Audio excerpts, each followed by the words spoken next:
The stars coming together for the 98th Academy Awards, which featured an emotional tribute to Rob Reiner, with stars like Billy Crystal, Kathy Bates, and Demi Moore coming out to honor his legacy.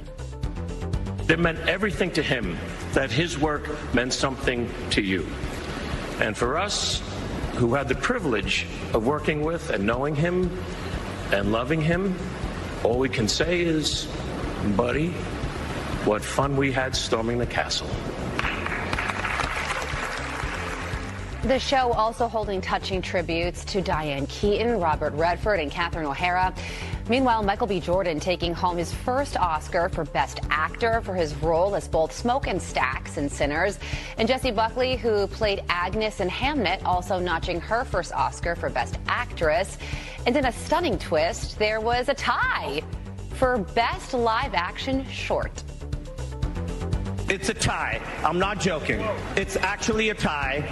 So everyone calm down. We're going to get through this. One Oscar goes to The Singer. Ironic that the short film Oscar is going to take twice as long. And the second Oscar goes to Two People Exchanging Saliva. And finally, one battle after another, winning one award after another, taking home 6 Oscars, including Best Picture. I have not seen that movie, but I'm assuming it's a movie about raising toddlers. One battle after another. I have seen it, and I can assure you it is not. But the Hollywood elite could not resist getting political at the Oscars ceremony last night, taking jabs at Republicans. Listen. I should warn you, tonight could get political, okay? And if that makes you uncomfortable, there's an alternate Oscars being hosted by Kid Rock. Yeah. It's at the Dave & Buster's down the street. A lot of tickets for that. There's an international community of filmmakers dedicated to telling the truth, oftentimes at great risk, to make films that teach us, that call out injustice, that inspire us to take action. And there are also documentaries where you walk around the White House trying on shoes. Oh man, is he going to be mad his wife wasn't nominated for this. Welcome back to the Oscars. Now, presenting for the nominees for Best Global Theater, I'd like to welcome Mr. Netanyahu. Hello, America. As you can tell, I'm a little busy these days. Let's take a look at the nominees for Best Global Theater. Nominees for Best Global Theater. Jeff Epstein for his main role in Don't Leave Me Hanging. Hillary Clinton for her main role in Till the Cows Come Home. And the winner is nobody. Everybody loses. We all got bruises. Good night.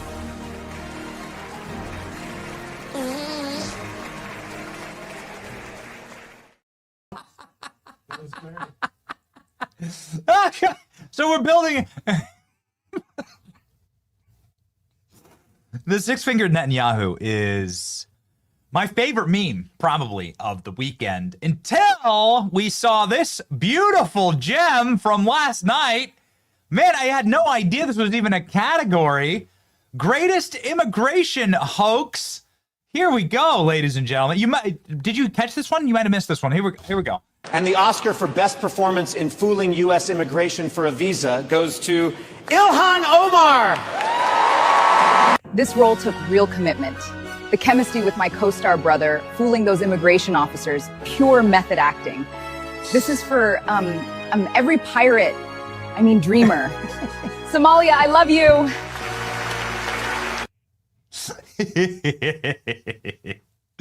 Woo! Today is Monday, March 16th, 2026. We are feeling good. The Oscars last night bombed, and we're winning. We're actually storming the ramparts of Hollywood. We are inside of the castle walls. We've done it. We're toppling the synagogue of Satan. We are going to take down the entire machine. Ladies and gentlemen, I can't believe it. I cannot believe what happened last night, where you have a once child sacrificing for my golden idol speech category. Michelle Williams in 2000 gave a literal speech about how she needed abortions in order to get her Golden Globes.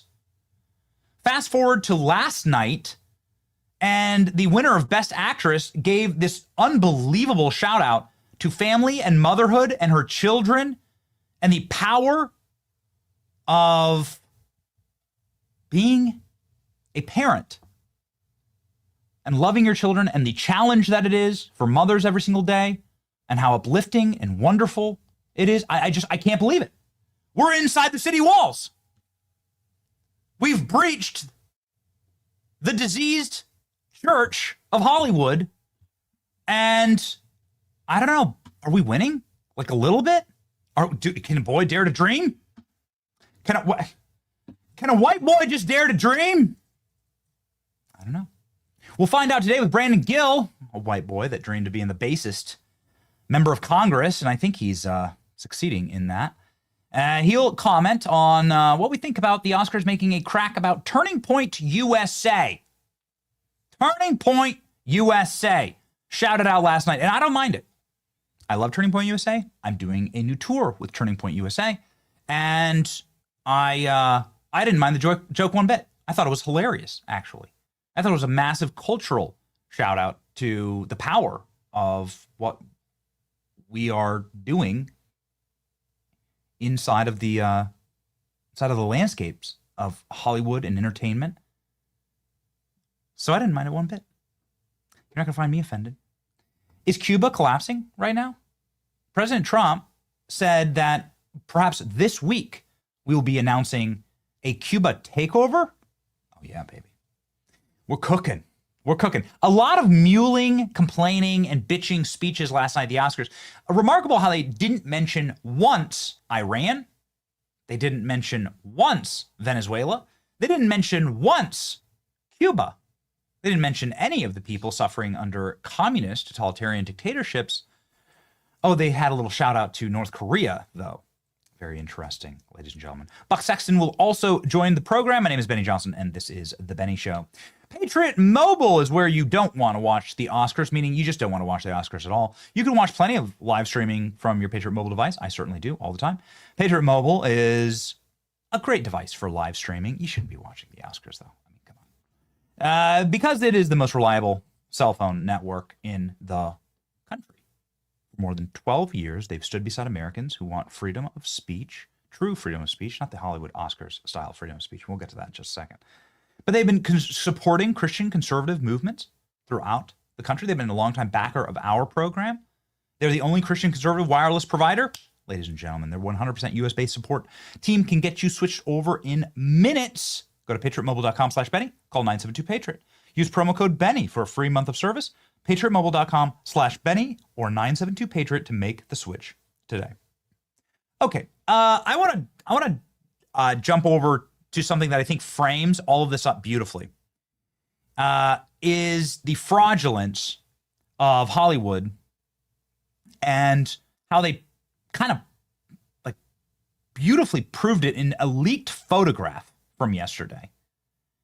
And I think that this is great because Hollywood is famous for this really special ad. I'm going to send it to you, Klein. Actually, I didn't put it in the show notes.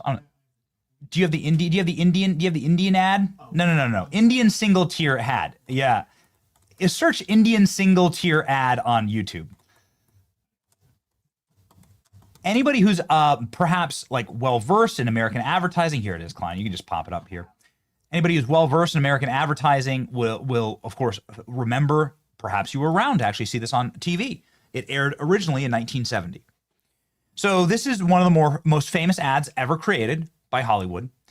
It involves an Indian, of course, the Indian that none of these Hollywood celebrities, they'll give land acknowledgments to this Indian, but they'll never actually give him his land back, right? That's where my pool house sits. Indian, get off my land, Indian, right? Like this. You can play it. You can just play it. You just turn the volume down. There's no words are spoken, so you just play it. So this is the famous, Hollywood Indian ad. By the way, this actor appeared on stage at the Oscars before. The actor is actually Italian and not Native American, which I think is hilarious. But anyway, yeah, it could have been ALX as the Indian. You know, it could have been. It could have been ALX. It could have been Danny. I have no idea if Danny's Italian. I'm not sure. I don't know. You don't know. You know, he's passing. He's passing. All right, he's passing. But look, the Indian, he finds all this trash. Oh no, this used to be his land. He was such a piece for Indian. And then he walks out to the highway and watches Whitey throwing his McDonald's bag out the window right at his feet. And the Indian's crying because he sees the price of a Big Mac today in 2026. That's what he's crying. He's good. So that single Indian tear from the Italian Indian, which he's wearing his famous Sicilian garb, right? This is how they dress in the old country. Anyway, I think is that right, boys? Is that right? Chat, is it right? This is an Italian actor. It's not actually an Indian. It's I think this is like the funniest part of the story. But anyway, Hollywood made this. It's a banger. Won every advertising award. It won huge plaudits that played during the Oscars. Everyone in Hollywood, like this chain that's like started the whole like don't be a litter bug movement. Famous.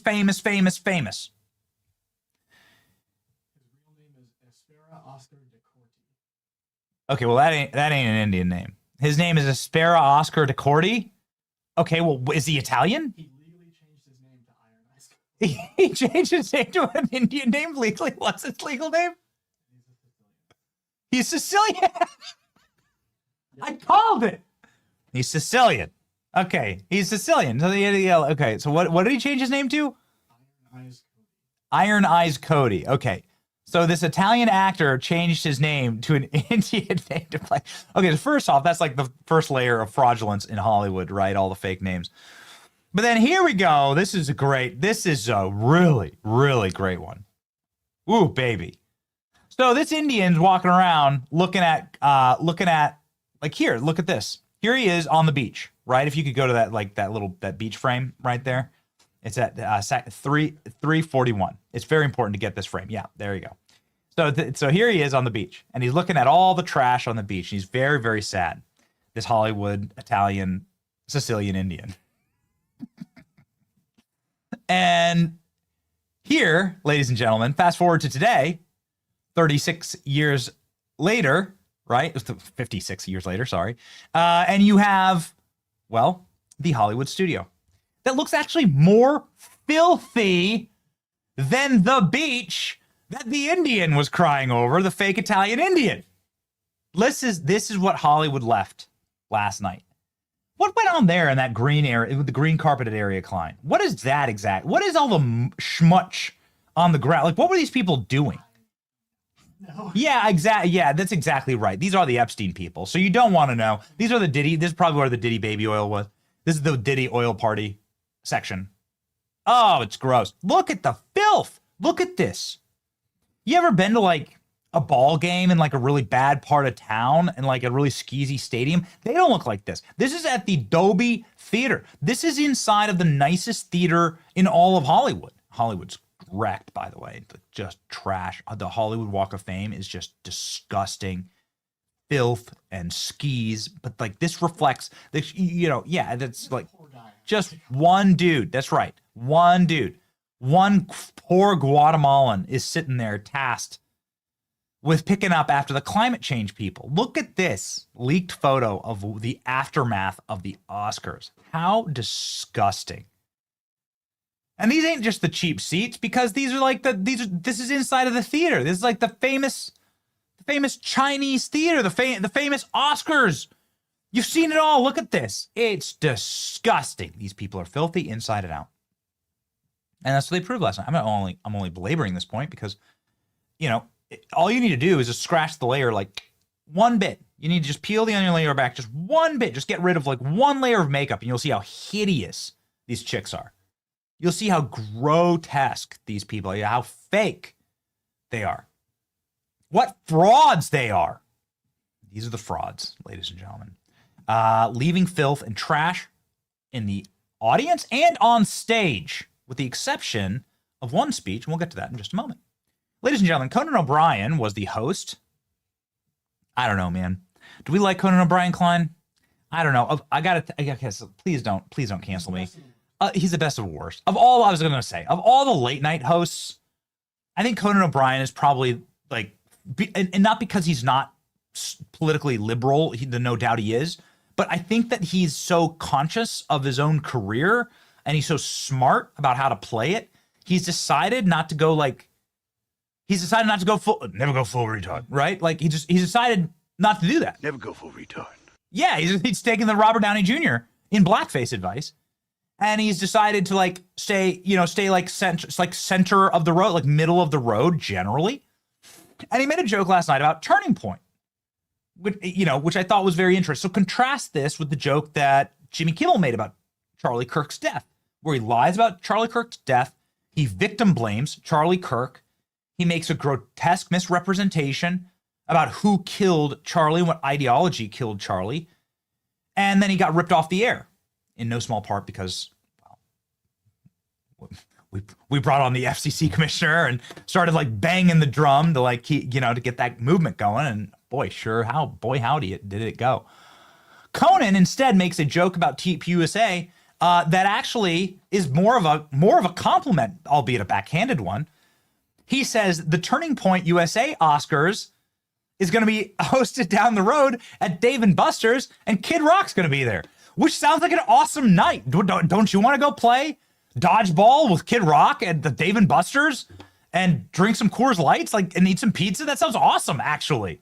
Go play some pool. I don't know what else is at a Dave & Buster's. That's like air hockey, like adult Chuck E. Cheese, right? Adult Chuck E. Cheese, yeah. Go play buck hunt. Okay, can you think of a better Saturday night? Well, I mean, like at home with my family, I have little kids, and so that's like where I spend all my Saturday nights. But if I, like back when I was single or back when I didn't have any kids, I think this would be an awesome Friday night to go play Buck Hunter with Kid Rock, sipping Coors Light, and eating cheap pepperoni pizza at a Dave & Buster's. Sounds awesome. Anyway, here's the joke that Conan made. He said the alternate Oscars is being hosted down the road, which is amazing. I warn you, tonight could get political, okay? And if that makes you uncomfortable, there's an alternate Oscars being hosted by Kid Rock. Yeah. It's at the Dave & Buster's down the street. A lot of tickets for that. What? Am I supposed to be offended by this? What's great about this is that it shows a couple of things. One, cultural permanence. It shows that what we did during the Super Bowl halftime show stuck, and that it also scared the elites because they wouldn't be even, how expensive it is to even get into one of these jokes, right? To even like be said in a joke from the Oscars, to be mentioned in this, this sort of hot, high church, diseased temple, whatever you want to call it, like to be even mentioned from this, like the melting pot of the cultural ethos, which is the Oscars, if you want to even consider it that, but like, let's just go with it. For them to like shout out Turning Point USA and the Kid Rock halftime show, that's a massive win. That's hilarious. Everyone was laughing. It didn't cringe. It was funny. I think that's great.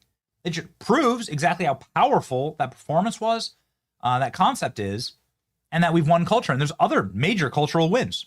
Let's continue. Conan O'Brien made a legitimate Jeffrey Epstein joke. Some could say that he's like making this joke about Donald Trump. Okay. You could also say that he's making the joke about the people in the audience. He's no Ricky Gervais. Ricky Gervais actually posted, I'm not sure if this is in the show, but Ricky Gervais was asked whether he'd host the Oscars, and he said, F that. But we're all rooting for it. But anyway, here's a poor man's Ricky Gervais Epstein joke. Kind of funny. It's the first time since 2012, that there are no British actors nominated for Best Actor or Best Actress. Yeah. British spokesperson said, yeah, well, at least we arrest our pedophiles. So we got that going for it. Okay, so wait a second. Are you saying there's no actors nominated because they're all pedophiles and they've all been arrested? Is that your take? And then, like, it's also, like, kind of a knock at the Hollywood crowd because it's like, well, you're here and you're not arrested. The Ricky Gervais version of that is like, you were all friends with Jeffrey Epstein. You all killed him. You had to come here on your own plane. Like, don't be mad at me, right? He was your friend. That's like the Ricky Gervais version of that. Way better, but still, I appreciate a little bit of the chin music. I appreciate it. Okay, fine. Let's keep rolling. Oh boy, here we go. Conan makes a dick joke about Trump. Okay, so you have all these teams of writers. You have hundreds of writers. The comedians don't write their own jokes. And this is the best that they can come up with when it comes to like, let's go right at Trump. Let's go straight at Trump. Okay, here we go. Coming to you live from the Has a Small Penis Theater. Let's see him put his name in front of that.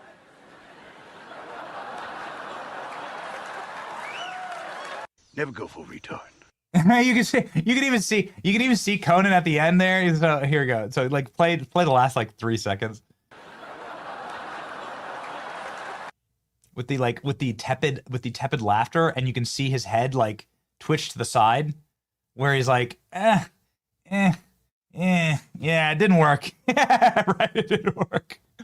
Okay, all right. And just to prove that Hollywood, I mean, I'm not here to give Hollywood any credit. Hollywood doesn't deserve any credit. Nobody saw any of the movies.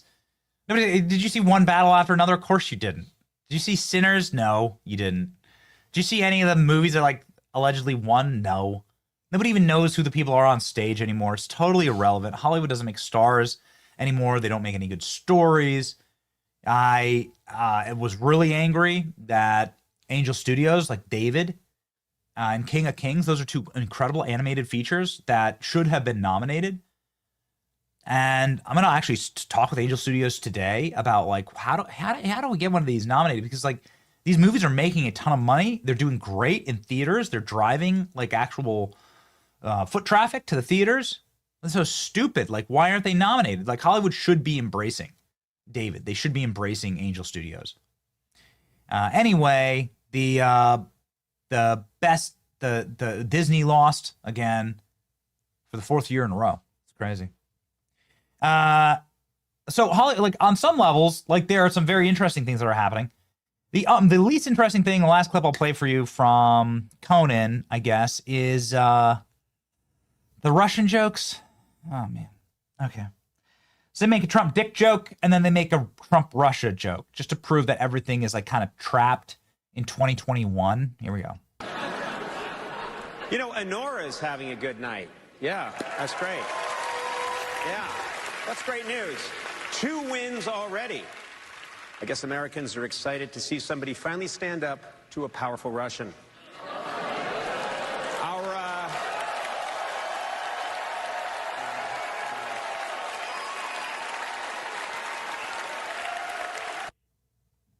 Wow. Wow. Evil Russians. Evil white people. Yeah, we get it. The Russians are always evil. The white people in every movie are all evil. You're right. The only way a white person can ever be good is if a minority, we'll talk about this in just a second. Would you put these on, please? Thank you very much. Also, what I'm going to need is like, what percentage of the population of the Earth is white exactly? Like, can we pull these, because we're going to talk about Oscar's diversity quota. Let's go into the worst. So he's gonna make, you know, give me a grok breakdown of like, what percentage of the world's black? What percentage of the world's like Asian? Whatever you define that as. What percentage of the world's Indian, right? What is the racial breakdown of the Earth? And we're gonna like call out Hollywood, like at its core, just like that Conan joke, like so lazy, like, oh, Russians are evil in every Hollywood movie. The white people are evil. In fact, here are the rules for getting a nomination at the Oscars. The rules go like this: you have to include an underrepresented ethnic group. Now, so often Hollywood will lecture you with these little buzzwords like cultural blindness. You're culturally blind. You have cultural blindness. You have bias because you're only viewing things like an American would view them. You're only viewing things the way that like your bigoted and biased American-centric ideology views the Earth. And so while white people are barely a majority here in America, we have to include underrepresented racial or ethnic groups for our global audience. This is a little interesting. What is a global audience exactly? Because they list an underrepresented racial or ethnic group as a black person or an African or a Chinese or Japanese or Korean person or a Hispanic person or an indigenous person, perhaps an Italian or a Sicilian. But the crazy thing is that that's actually the vast majority of the world. The vast majority of the earth, like white people are a vanishing actual minority on earth. If you were looking for representation of an actual underrepresented group on earth, then you'd have white people in every single role in every movie. Because we're actually the least. Let's see. Okay, here's the findings. All right, here we go. Here's the finding. This is interesting. Asians make up 59% of the earth. Klein Wong over here. Like literally wonging out. Okay. Asians, so many jokes inappropriate for the stream. Okay, we're gonna not gonna continue the wonging out joke. Okay, I'm gonna reel it back in. Asians are 60% of the globe. Hollywood lists Asians as an underrepresented minority group. Wow, would you look at that? That's 60% of the earth. If you had black people, then you have 75% of the globe is either black or Asian. And I assume Asian is putting Indian people, like they're including Indians and Asians together. Okay, fine. It's great. This is like what would be considered the technical definition. Okay. So blacks and Asians are 75% of Earth. Whites are 10. Latinos are 8. Like, whatever. Okay, so approximately the same as whites. And other indigenous, Arab, whatever, 6 to 8%. Okay. So if you were actually looking for an underrepresented minority, you'd have a lot more Latino and Arab and Sicilian Indians. You would not have any more. In fact, you'd ban black people and Asian people from being in movies. If you were looking at, but specifically Asian people and Indian people, if you were looking at cutting, like making sure that the majority is not dominant culturally over all the rest of us, you'd make sure that there were no more Asians and Indians in any movie. Okay, and if you ever watch Bollywood, it's fine by me. I ain't ever seen that stuff. I mean, it's like, it's like what, like, dude, it's 2 a.m. My kid's bed up and crying, and you're like sitting there, and you're like, all right, what am I gonna do to pass the time? You find yourself in a click hole, and you're like, oh, look at this Bollywood action sequence. Whoa, okay, the guy just ate a machine gun. Anyway, the point is that Hollywood, this is so brain dead. This is the absolute worst of Hollywood. The absolute worst is this, and these are the rules. This level of legitimate brain dead virtue signaling. Here we go. General ensemble cast. 30% of all actors must also be women. What's funny, Klein, is that there's actually a lot more women on Earth than there are men. Isn't that interesting? Underrepresented groups. Women. It's like the Earth's like 53% women, 48% men. It's the breakdown? I think partly because women just live longer than men. I think there's like there's like older women, right? Exactly. But they call it underrepresented. Do you know what those percentiles mean? I mean, that means hundreds of millions of people. There's like 9 billion people on Earth. So there's hundreds of millions of more women. Racial or ethnic group. People with cognitive or physical disabilities. Okay, great. So I could be in one of these Hollywood roles. Hollywood could cast me. Hey, Hollywood, you want an easy Oscar? Cast me. Cast me and Jerry. Cast me and Jerry. You want a real banger, Hollywood. You can recast me and Jerry, Dumb and Dumber. He knows all the Jim Carrey lines. And you'll get your Oscar, right? Because you'll be able to tick your little box. They ticked the box of having Jimmy Kimmel. Jimmy Kimmel, you can't have an award show in Hollywood without Jimmy Kimmel unannounced. I mean, the guy has like an ankle bracelet on, right? To keep him 100 feet away from every award show. He has a restraining order. But now like he like breaks in, and Jimmy Kimmel runs on stage in order to give some mewling, crying, weeping about authoritarian regimes of all people. Authoritarian regimes. From the Oscars stage, that says that Asians are an underrepresented minority. That talks about racial quotas in their movies. Democrats talking about Jim Crow 2.0. It's literally Jim Crow. It's like 2/3 of a person. This is like the great compromise. Like what does a black vote cost? Like they're talking racial quotas in Hollywood in the year 2026. This is the law. These are the rules. And Jimmy Kimmel is calling someone else authoritarian. Who is authoritarian? CBS. Got it, Jimmy. Here we go. As you know, there are some countries whose leaders don't support free speech. I'm not at liberty to say which. Let's just leave it at North Korea and CBS. Fortunately, he's so stunning and brave. Fortunately for all of us, there is an international community of filmmakers dedicated to telling the truth, oftentimes at great risk, to make films that teach us, that call out injustice, that inspire us to take action. And there are also documentaries where you walk around the White House trying on shoes. Okay, so a couple of things. Has anybody considered putting Jimmy Kimmel in a movie? Because it would make you Oscar nomination worthy. You'd be able to qualify, just as long as Jimmy Kimmel did his blackface. You could put Jimmy Kimmel in a movie and qualify for an Oscar as long as he's able to dust off the old shoe polish, like he did earlier in his career, back when comedy was legal. Amazing how Jimmy Kimmel doesn't get canceled. It's incredible what happens here.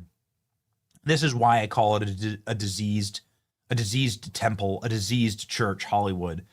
Because in order to make your bones in Hollywood in the 90s and in the early aughts, you had to do like actual comedy. Now that that's not allowed anymore, guys like Jimmy Kimmel just have to continually do humiliation rituals and sacrifices in order to like apologize and not get actually canceled. The second that Hollywood decides to cancel Jimmy Kimmel, this is what's actually the point of Jimmy Kimmel. The point of Jimmy Kimmel is you can just get rid of him if he gets out of line. And we proved that, actually. But if Hollywood ever just like dusted off the old Jimmy Kimmel play reel and decided to put up this old Karl Malone video, like he also does a bunch of like Oprah blackface and a bunch of other like a ton of other what would be considered offensive skits. It's just skits. It's funny. It's just comedy. But yeah, they could destroy the guy. Like the moment they decided to actually activate against Jimmy Kimmel, they destroy him. So that's value. That means control, right? And that's leverage and compromise. It's just the Epstein system, right? The system that Epstein built. Jimmy Kimmel calling out CBS, but not calling out Venezuela as a corrupt communist dictatorship, Cuba, Iran. Amazing. Amazing how Jimmy Kimmel has decided to attack only America like he does here. Exhausted. Am I exhausted? By the state of the world. And knowing every night you've got to say something. You see me looking in my face and you're exhausted. No, but I mean, yes, I'm exhausted. Of course, it's ridiculous. We live in a ridiculous country. We always lived in a ridiculous country, but it was always ridiculous in a fun Mr. T kind of way. Right. Now we've got a different Mr. T. Yeah. Mr. T. Wow, I didn't think of it as a Mr. T. Well, you know what? That's why I had to host the show. Are you scared? No, I'm not scared. No, I'm not scared. You're hopeful? Am I hopeful? I'm always hopeful. Yeah. I'm always hopeful. Okay. So the guy that gargles formaldehyde before every single interview is sitting there uncomfortably close to Jimmy Kimmel, spitting in his face, spitting in each other's faces, talking about how much they hate America. And how scared they are. Wearing what has to be a $5,000 tuxedo. Great. Just so much fear. So much fear, so much scaredness. I noticed there was a shockingly absent, Nail-X, correct me if I'm wrong here, but I noticed if there's a shockingly absent amount of activism against law enforcement last night. And that was, that's funny, Klein. Pop that up. White people be like, gotta help them helpless minorities. 8% of the world. Yeah, that's right. White people be like, oh no, the minorities. How can we possibly help them? I don't think there was no shockingly, there was very little activism against cops, police, the military, ICE. ALX said there might have been like a little hint of it, but actually not. And okay, so maybe somebody wore like a little pin. But like when it came to mewling, griping speeches, when it came to like the mewling, and this is Paul. Everybody should follow Paul's account. Paul's great. Big shout out to Paul. Yeah. Big shout out to Paul. Go ahead and show the profile. It's like a fantastic breaking news account. There you go. Paul. I'm just gonna say Polish last name. We're gonna call him Paul Polish. Okay. Why? Why was there so little activism against cops? Well, because the Oscars is under bomb threat. The Oscars were being threatened by the Iranians. They apparently was going to be some type of drone bomb that was flown into the Oscars. I didn't advocate for it. I'm not trying to make a light of it. I don't want that to ever happen to anybody, no matter how much I disagree with them. But that was the reports, that they were going to fire a drone from a boat, and the drone might have hit the Oscars. It would be a very high-value target, obviously, if you're trying to make a point. The eyes of the world watching. And so they ratcheted up the police presence and protection to 11. There were cops everywhere, Secret Service, the FBI, probably ICE agents, but just like to be an extra law enforcement presence. They were everywhere. And so it's remarkable how the moment that Hollywood feels under threat, they go back to calling the same police that they called for being defunded just a few short minutes ago. Okay, the last final humiliation ritual before we get to the really good stuff is the YouTube joke, because the Oscars is going to be streaming on YouTube exclusively starting in 2029. Okay. All right, what does this mean for us? What does it mean for our programming, ALX? What does it mean does this mean we get to like announce a category? What does this mean exactly? What do we get to do now? We have to get now some special privileges. Okay, here we go. This was actually kind of funny. Here, let's go. Oscars roasting themselves. Starting in 2029, did you know this? Instead of ABC, the Oscars are going to air solely on YouTube. Yeah, it's the future. Yes, it's a big change. Some people are worried this will change how the Oscars are viewed. But I've been assured that there will no Jay Lynch for Beam Pro tactical flashlight. Up to 2,500 lumens of brightness, conveniently packed into a handheld flashlight. The same flashlight that killed Bin Laden. Come on, that's kind of funny. Sorry about that, but like I said, I don't think this is going to change the Oscars at all. I think this is a Have you been injured in a tactical flashlight-related incident? You may be eligible for compensation. Don't let big tactical flashlight get the better of you. I like that they use the same actors. Okay. Poor Jane Lynch. All right, ladies and gentlemen, the Oscars are suffering. The ratings, no doubt, were probably through the floor. The Oscars are horribly in debt, as is Hollywood. Not a great place to be. You don't want to be in debt. Call my friends at American Financing to get out of debt. Give American Financing a shot because, well, in this current environment, you want to be nimble. You want to be as debt-free as possible.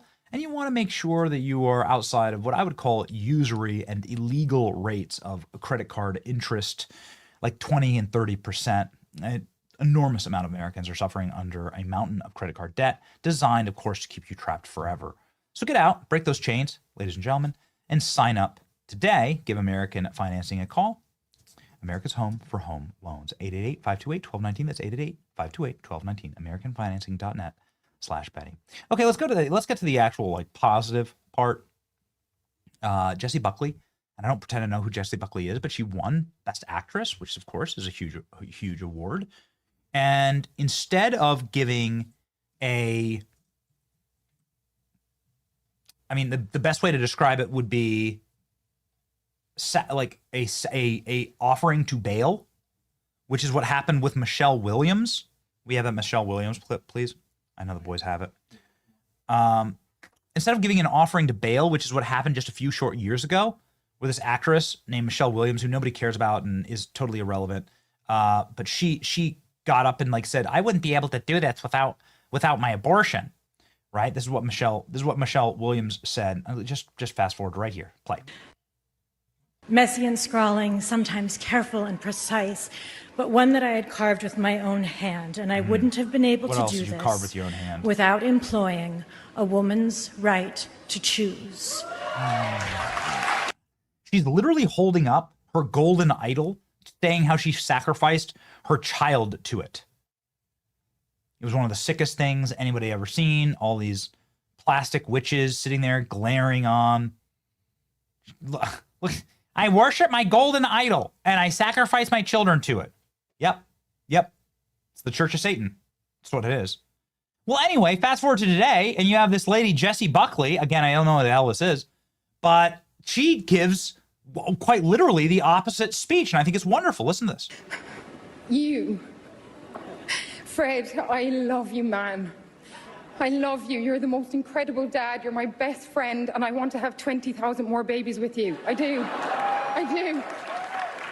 And Isla, my little girl who is 8 months, who has absolutely no idea what's going on and is probably dreaming of milk. But this is kind of a big deal. And I love you and I love being your mom and I can't wait to discover life beside you. Chloe and Maggie, to get to know this incandescent woman and journey to understand the capacity of a mother's love is the greatest collision of my life. It's Mother's Day in the UK today. I mean, that's cool. So I would like to dedicate this to the beautiful chaos of a mother's heart.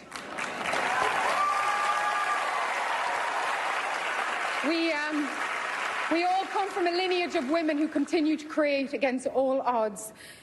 Thank you for recognizing me in this role. This is the greatest honor. I can't even believe it. The power of a mother, man. Super cool. The power of mom, like in a speech. And like my wife this morning was like, that's like unbelievable to hear.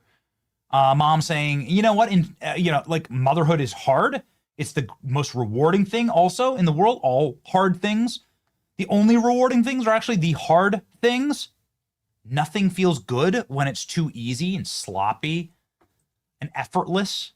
It's a problem with our society, actually. I don't know if people get punched in the face. And like parenthood is hard. That's what makes it the most rewarding thing on earth. And the scriptures say that life is hard. The scriptures guarantee that Christians will live tough lives, and it makes it rewarding. It's wonderful to hear that message. That actually, like, in like the difference in I sacrifice my child to get my golden idol versus like this golden idol means nothing in relation to my beautiful children. And I was able to achieve both, and thank God for that. Very cool, man. Very cool. Wild times. My team is telling me that Brandon Gill is set, rocked, and ready to go. Shocking. Nicole Kidman talks about Jesus Christ and her faith. Whoa. Michael B. Jordan thanked God, too, at the Oscars. Are we winning, chat? Dare I say it? Is it possible that we're actually winning? I don't know, man. Just pop that tweet up. We don't need to listen to it, but that's crazy. Actress Nicole Kidman reveals she was at church all day before the Oscars. I was at church on Sunday. That's what we do on a Sunday. Wow. She like honors Jesus Christ from the carpet of the Oscars? Weird and cool. I wonder what Brandon Gill has to say about this. The congressman from Texas joining us live right now. I doubt he watched the Oscars, but let's find out.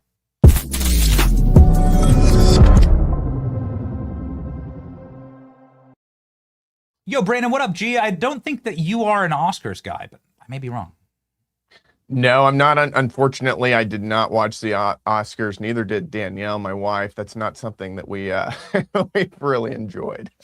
Yeah, dude, you have to serve with Rashida Tlaib and Ilhan Omar, so you get to see best actresses all the time in the halls of Congress.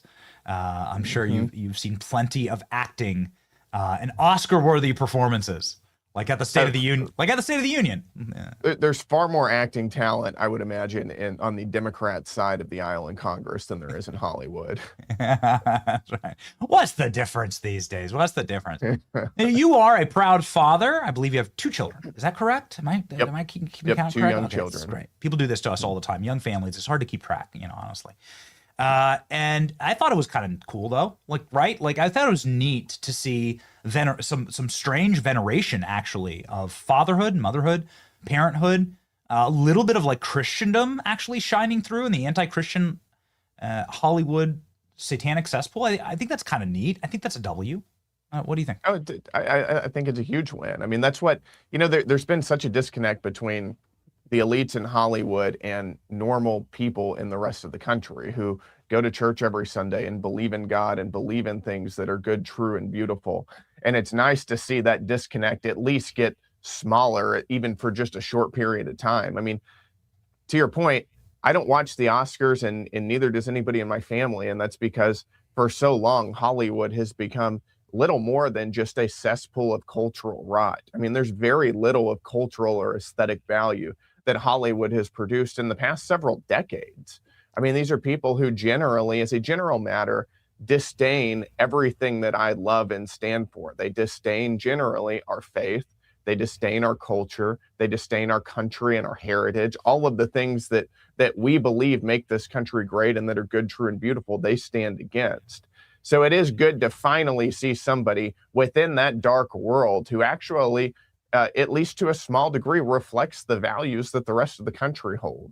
Yeah, it's amazing. We heard some preening and mewling, virtue signaling speeches about crackdowns on free speech, right, and authoritarian dictatorships. But they don't say anything about Iran. They say nothing about Venezuela. They say nothing about Cuba. They say nothing about President Trump global wins.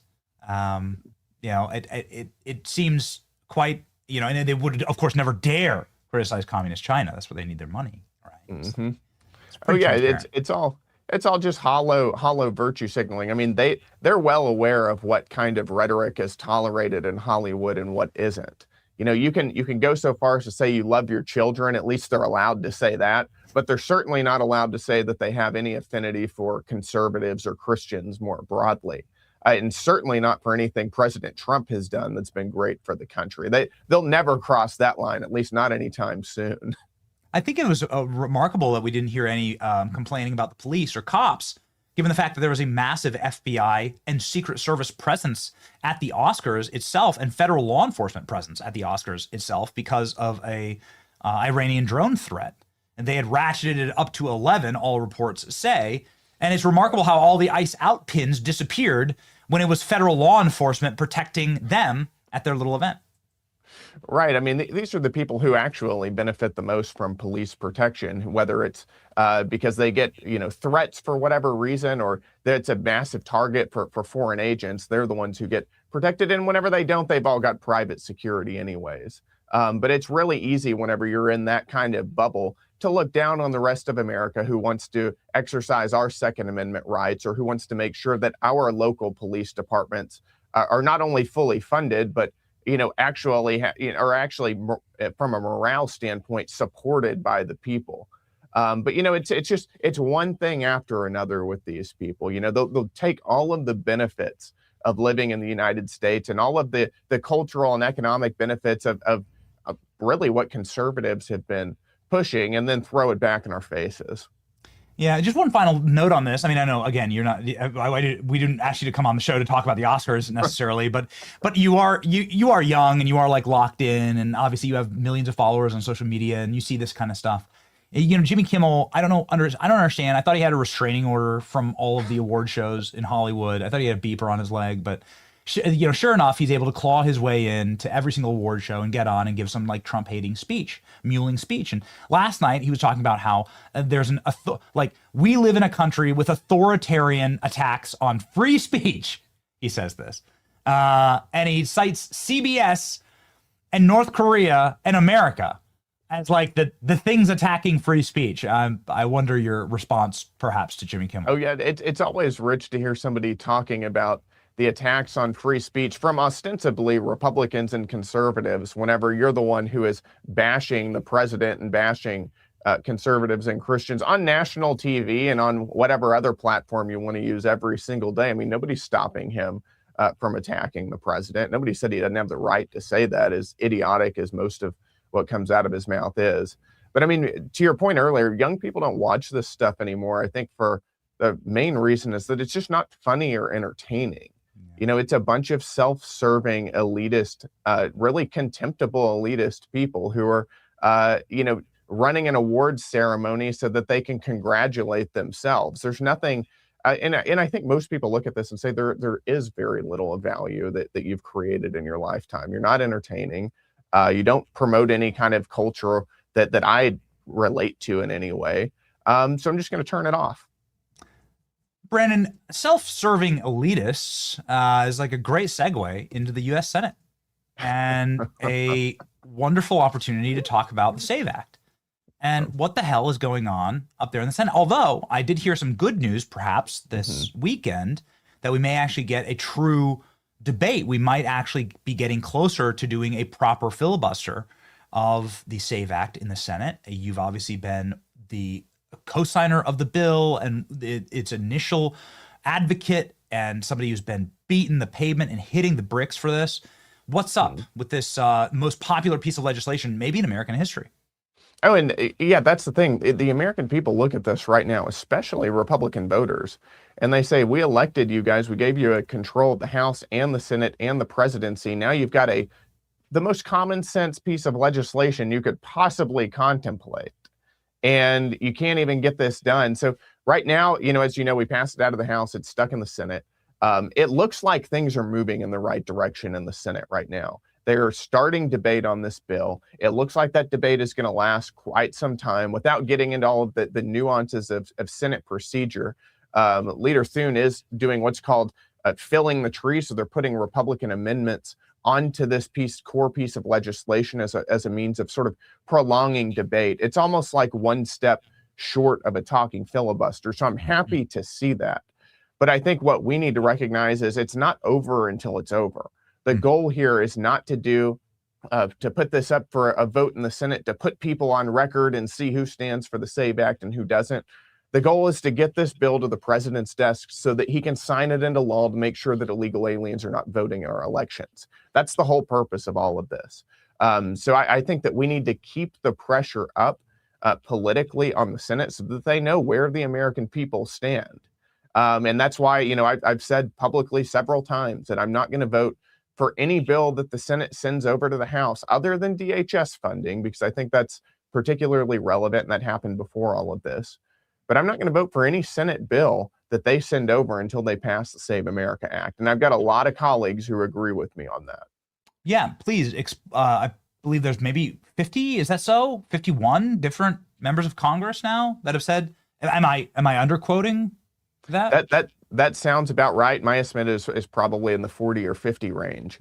And it's really because we in the House recognize that, you know, this is going to be a big issue for the midterms. Apart from how much this is just great policy, something that we need to get done, it's really hard for us to go back to voters in November and say, you gave us control of the House and the Senate, and we couldn't get something that 80% of the country agrees with across the finish line. That's a tough argument to make.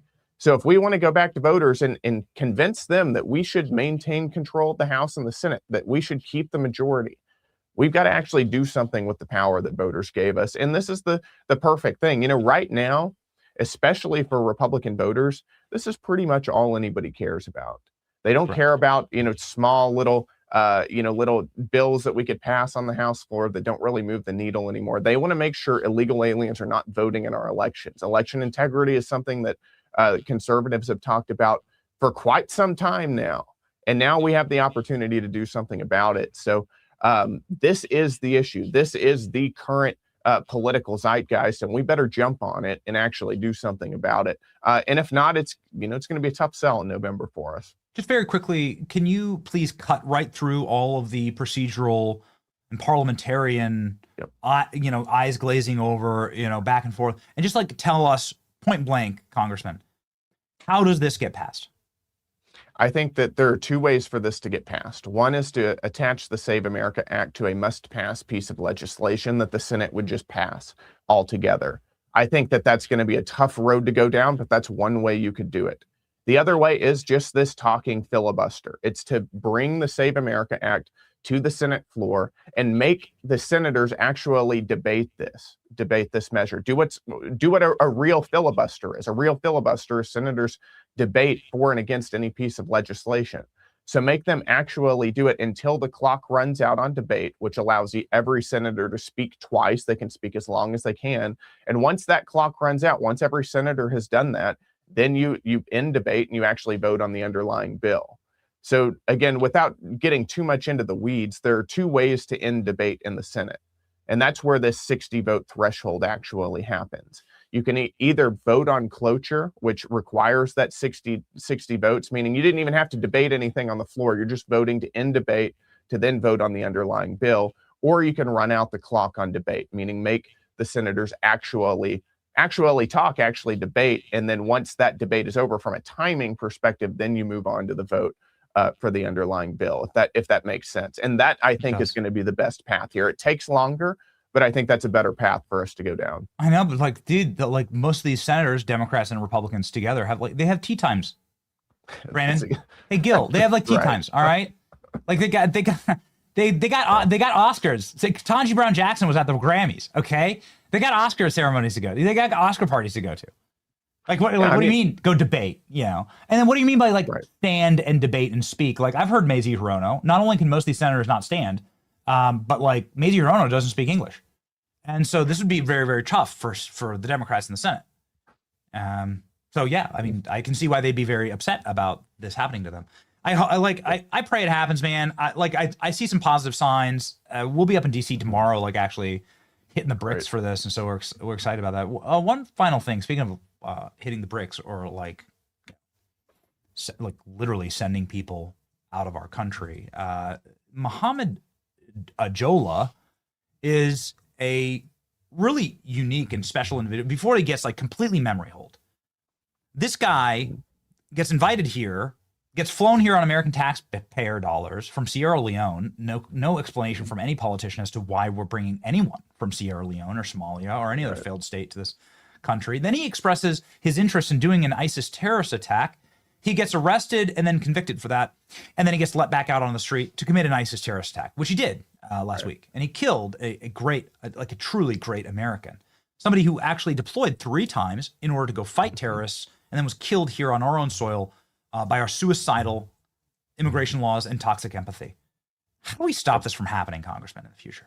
Yeah, I mean, this was a failure on so many different levels.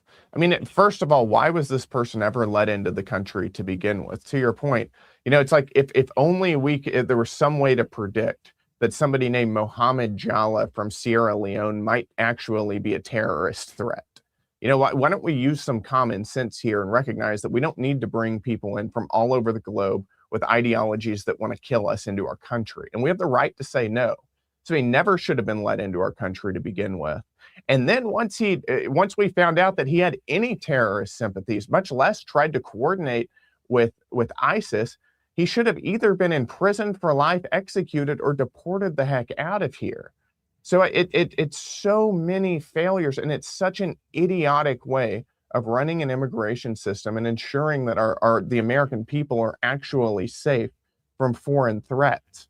My view, and I've said this before, is I don't think that we should be, I don't think that it's wise for the United States to mass import people from the Islamic world into our communities. That does make our country less safe and less secure. And this is another great example of that, unfortunately. Really quickly here, because I know we're up against a hard out. What should happen in Congress? What do you recommend? What bills are on the floor? Chip Roy is on here talking about the PAUSE Act with regularity. What bills do you support in order to end this madness? Because, of course, as we have documented time and time again over the last couple of weeks, if imported, every attack in 2026 was somebody who we brought here at great expense to come here and kill us. It's just suicidal immigration ideology. Oh, it's idiotic and suicidal. There's a variety of legislation that I support. The PAUSE Act is one of them. Anti-Sharia legislation is one of them. Congressman Ogles unveiled some legislation last week that we're digging into now. The overriding framework, I think, should be to drastically reduce immigration. Of course, illegal immigration, but also legal immigration, and put serious stipulations on who can actually come into the country under any circumstances, making sure that you do not have any allegiance to any foreign government, you don't have any allegiance to any terrorist organization, and ideally, and I think you should be assimilable into American culture, be somebody who can become American. And there are certain ideologies and worldviews that are unassimilable. So I think that should be the basic framework. Again, the purpose of our immigration system is to benefit the American people. There's no other reason it exists. We have no obligation to bring in anybody from any part of the globe. And that's just a basic fundamental principle. And it's amazing how far we've strayed away from that. Yes, that made some that hit my timeline this weekend. The anti-Sharia legislation. Just really quickly in closing, what's the status on that? Yeah, that's something that it has quite a few co-sponsors now. I don't know the number off the top of my head, but I'm part of the anti-Sharia caucus in Congress. I think we have over 50 members now, all Republicans. That's quite big for a caucus like that. So it is growing. I think that every Republican at least recognizes that, especially over the past 2 weeks, the threat of Islamic terror within the United States is very real, and it is killing our people. So you are seeing a growing movement here of support from across the Republican conference for bills like this. Yeah, we read through Sharia law last week on the show. I mean, it's like it would be better if more people just like pulled it up on AI. We just grokked it. It's just like, what is Sharia law?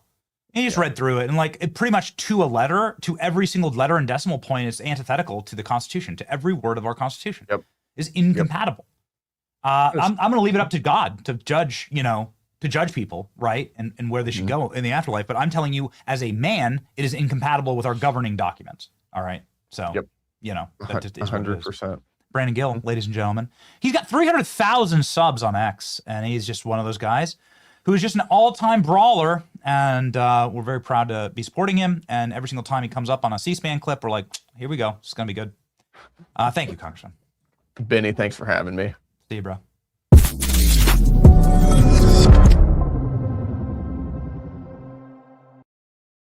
Ladies and gentlemen, ZipRecruiter could help you recruit, maybe. Some new congressmen could help you recruit.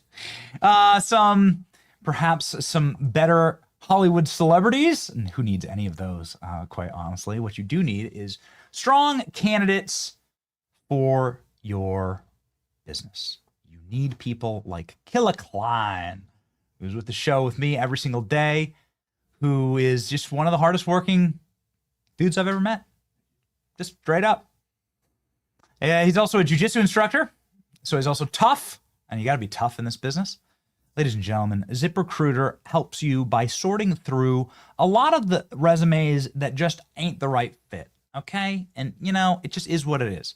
You open up a job and you get 1,000 resumes. It's a lot of people want jobs right now, and it's tough. There is like a bit of an AI upslope to the job market, and so people are applying, and we get these thousands of how are you supposed to get through those? Who has the time? Baby, ZipRecruiter helps you. They're able to adapt with smart screening questions and also using their own internal proprietary technology to find you the perfect match for your role. You should try it for free. ZipRecruiter.com/Benny. Try it today and use their powerful matching technology to find perfect candidates for your roles fast. You want to see who's active on ZipRecruiter? You want to see some of the incredible talent that's available here in this country? ZipRecruiter today. Let ZipRecruiter help you find amazing candidates with the skills that you seek. 4 to 5 employees who post on ZipRecruiter get a qualified candidate in the first day. And now you can try it for free. ZipRecruiter.com/Benny. That's ZipRecruiter.com/Benny. Meet your match on ZipRecruiter. All right, ladies and gentlemen, where do we jump in here? There's some cool stuff on Cuba I really want to get to. This is something that is near and dear to my heart. I will admit to you all my biases. We often talk to you about, like, why do we do the show? What do we even know? Like, what's our motivation? And I post about my kids all the time, my family. It is the core, central guiding principle of my life. I want to build a great business. I want to save this country, but the motivation matters. The motivation is so that I can like leave an inheritance to my kids. It's biblical. It's true. It's good. The reason why I care about this Cuba issue so much is that, like, we live in a Cuban city. There's an entire, like, massive Cuban section of Tampa. Real fun place to hang out called Ybor City. And there's like there's Cuban war memorials around here, right? Like anti-communism memorials in this town. There's a great Cuban population here. I'm friends with many of them, and these people have the most horrible stories. They don't like to talk about it sometimes. It's like real, like communism is real to these people. So President Trump, like toppling the communist regime in Cuba, would be incredible. It would make Jimmy Kimmel cry. Make all these Hollywood libs cry. It would be one of the best things to ever happen, man. And I'm like, I'm so down and for this. This just makes a lot of sense. Obviously, the Russians used Cuba in order to put nuclear missiles, ballistic missiles in that could hit New York. Castro famously wanted to launch those weapons. The reason the Russians actually kept the uranium away from Castro is that they realized he was a homicidal maniac and he was going to bomb America. He was going to nuke America. He was just going to start nuclear war. He didn't care. He knew that it would mean the decimation of it. It would mean the extinction of the Cuban people. He didn't care. So Cuba's been a problem. It's obviously been a problem for 67 years. Trump's about to fix it. Trump on Cuba yesterday was saying that Cuba's a failed nation. We're going to make a deal. We're going to do what we have to do. We're going to get Iran, though, done before Cuba, which I think is fun. Like when it comes to like lick the pencil, put something in the calendar. Here we go. Thank you very much. What do you want to do? You're talking to Cuba. What do you want to hear from them? Well, I am holding Cuba.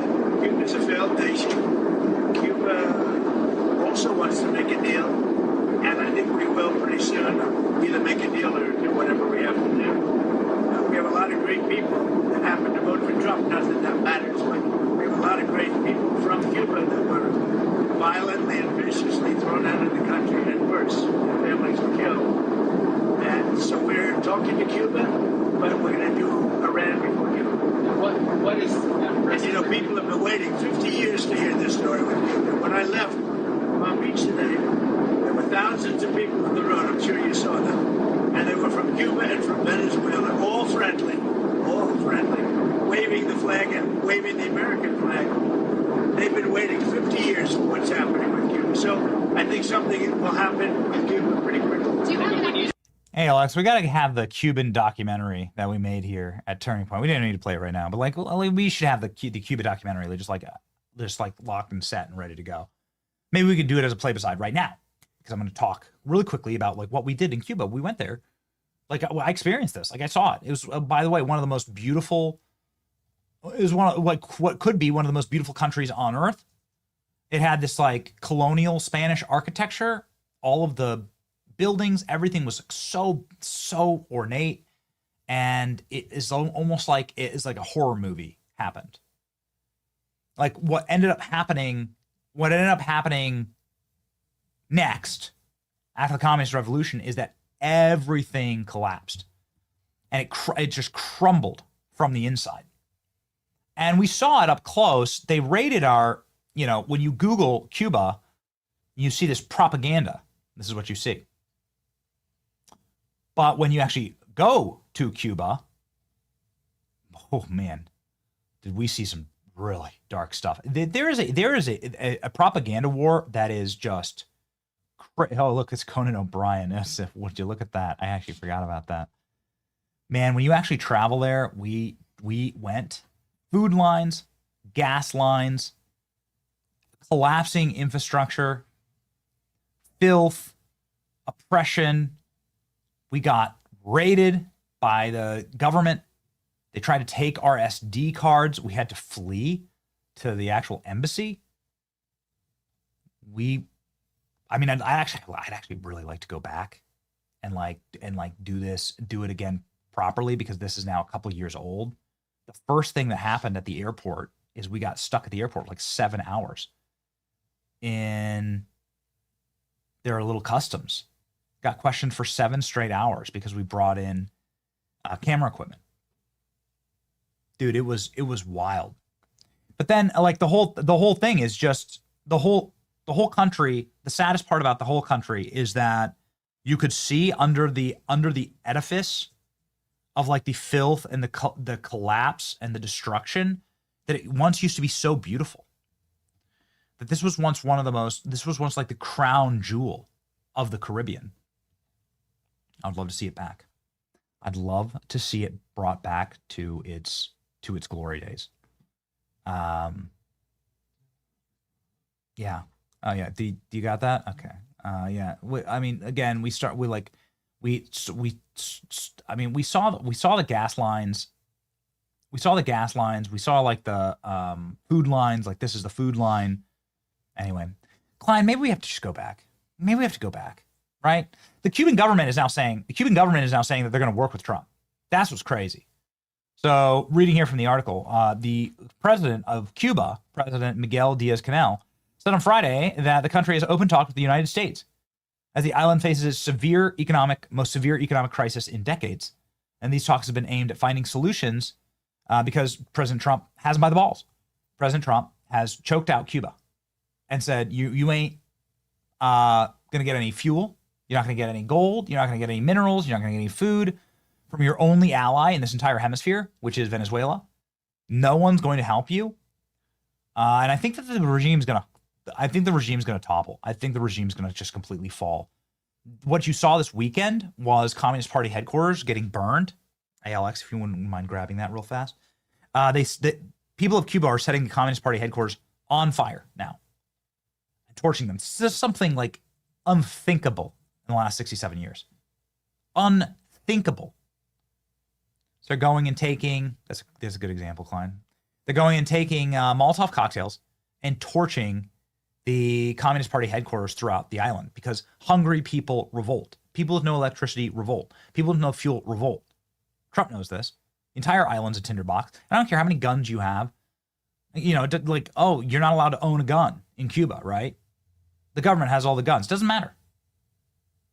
In situations like this, it doesn't matter. The soldiers will turn on the government too. Because they also are living without food, water, or electricity. Their wives and children are also living like this. So it's an incredible moment. I'm like totally down on it. It's something that we're excited for. Is this going to be the golden era for Cuba? Ladies and gentlemen, it could be your golden era. Advantage Gold, our friends who have set us up for our golden era. Gold's been doing great. It's been at record highs. We've been telling you about it for a long time. And I've been telling you Advantage Gold are just our homies that we trust. You can convert your 401k or IRA or retirement account into a gold-backed account. You can watch the winning happen, take control of your future by investing in gold. Here's how to get started. Text Advantage Gold by texting Benny to 85545 right now. That's Benny to 85545 right now. You'll instantly get a free gold investment kit. Don't wait as the rally keeps breaking record. That's Benny to 85545 right now. Yikes. Jasmine Crockett, security guard, gets shot, gets killed in federal standoff. Okay. I'm kind of sad that Jasmine Crockett is not the Senate candidate in Texas. It makes me sad. It would have been hilarious. Do it for the memes, obviously, right? Would have been like Kamala 2.0, but like way funnier. Jasmine Crockett like spent virtually $0, by the way, and nearly won. So it's frustrating. But anyway, Crockett's fugitive security guard had extensive criminal history under federal probe before fatal SWAT standoff. Oh, cool. This is Jasmine, who is a fake hood rat. But this is actually some real hood rat stuff, though. You know, you get her some hood. This will get her some points in the hood. Okay, so here we go. Firebrand Jasmine Crockett, who's losing her seat in Congress, right? She's no longer going to be a member of Congress. She had to give up her seat to run for a different office in Texas. Had extensive criminal history dating back to 2009. Was under federal investigation when he was shot and killed in Dallas. I don't think that Jasmine Crockett was around, but let's go ahead and see. This is Robinson, 39, had gone by multiple aliases, including Mike King, to con his way into the Texas law enforcement community, claiming to be a police officer and securing a position protecting 44-year-old Jasmine Crockett. The shady suspect has been arrested numerous times between 2009 and 2012. You can't do like a background. All you need is a social security number.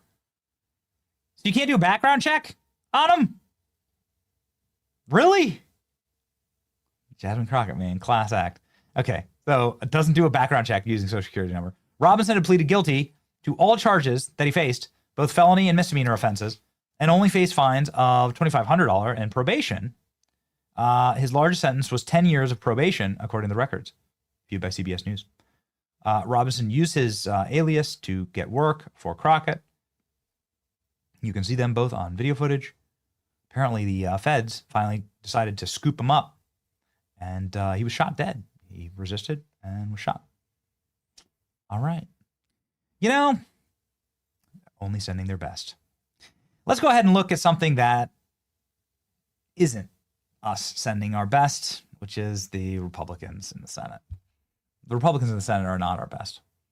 Now, Republicans in the Senate have been overtaken by Democrats in the betting market for who will control the Senate after the 2026 election. Democrats are up by 1 point. Obviously, it was very, very broad spread here. Republicans were at a high of nearly 80% likelihood of this happening around November. But then it's had a full-scale collapse as the Republican Senate proves that they are good for nothing but betraying their voters. But, ladies and gentlemen, this is why we fight and fight back. We are sorry to announce, we announced that Buck Sexton would be joining us at the top of the show. Buck had a technical difficulty and will not be able to join us. So, too bad, so sad. Ladies and gentlemen, on to the verse of the day. Verse of the day, Galatians 6:9. Let us not become weary of doing good, for at the proper time we will reap a harvest if we do not give up. Do not become weary of doing good. My wife and I talk about this all the time. What's the biggest gift that you can have for anybody in your life? Capacity. Something that I run into headlong here at this company all the time. Like, I have no capacity. I'm constantly trying to build capacity. When I have like embarrassing moments or moments that I have to apologize for or whatever, like professionally or in my personal life, it's because like I don't have like the deep well of a little extra energy, a little extra calm to like put towards something. Sometimes it's a little too much caffeine. Sometimes it's just like being grumpy. This is why I get up in the morning and get a workout in. Honestly, like it gives you, it's energy giving. Get out and into the sunshine in the morning. Like I did that with my kids this morning. My kids had pancakes and we sat out on the front step and we just sat there and you just get sunshine. And it's like this is the like get your capacity levels up. Don't become weary of doing good, says the scripture. You'll reap the harvest if you do not give up. Because doing good actually takes a lot of energy. Being good to people, being professional to people. I fail at that all the time. Like being professional to people, being kind, being like calm. Like it is high intensity work, you know, like career and profession, but like whatever. Like everyone has a high intensity, high stress life. Everyone does, right? Because it's kind of in your own mind, really. So don't find that capacity, like find positive habits that let you continue to have the energy in order to be good to those around you, right? That's what the scriptures says. And then God says that you will reap a harvest if you do not give up. Okay. Good way to start our week, ladies and gentlemen. May God bless you on this Monday as we head off to do good and speak the truth. March with us on to victory. It's your boy Benny. See ya. Welcome back to the Oscars. Now, presenting for the nominees for Best Global Theater, I'd like to welcome Mr. Netanyahu. Hello, America. As you can tell, I'm a little busy these days. Let's take a look at the nominees for Best Global Theater. Nominees for Best Global Theater. Jeff Epstein for his main role in Don't Leave Me Hanging. Hillary Clinton for her main role in Till the Cows Come Home. And the winner is nobody. Everybody loses. We all got bruises. Good night. Where the truth gon' be, faith and freedom on your TV screen. Stand up strong, battle through the night. The Benny Show's here, bringing liberty to light. From the speeches to debates, Benny sharp like a blade. Cutting through the lies, watch the truth cascade. With the warrior's heart, this man never fades. You know it's prime time when Benny invades. From saving the nation to stories untold, the Benny Show's a storm, see the truth unfold. Stay in the loop, let freedom take hold. Salting all the libs, soul never sold. It's the Benny Show, where the truth gon' be. Faith and freedom on your TV screen. Stand up strong, battle through the night. The Benny Show's here, bringing liberty to light. liberty to light. Bringing liberty to light. Liberty to light. Bringing liberty to light. From the speeches to debates, Benny sharp like a blade, cutting through the lies, watch the truth cascade. With the warrior's heart, this man never fades. You know it's prime time when Benny invades. From saving the nation to stories untold, the Benny shows a storm, see the truth unfold. Stay in the loop, let freedom take hold. Salt in all the libs, soul never sold. It's the Benny Show, where the truth gon' be. Faith and freedom on your TV screen. Stand up strong, battle through the night. The Benny Show's here, bringing liberty to light. Bringing liberty to light. Bringing liberty to light. Bringing liberty to light. Bringing liberty to light.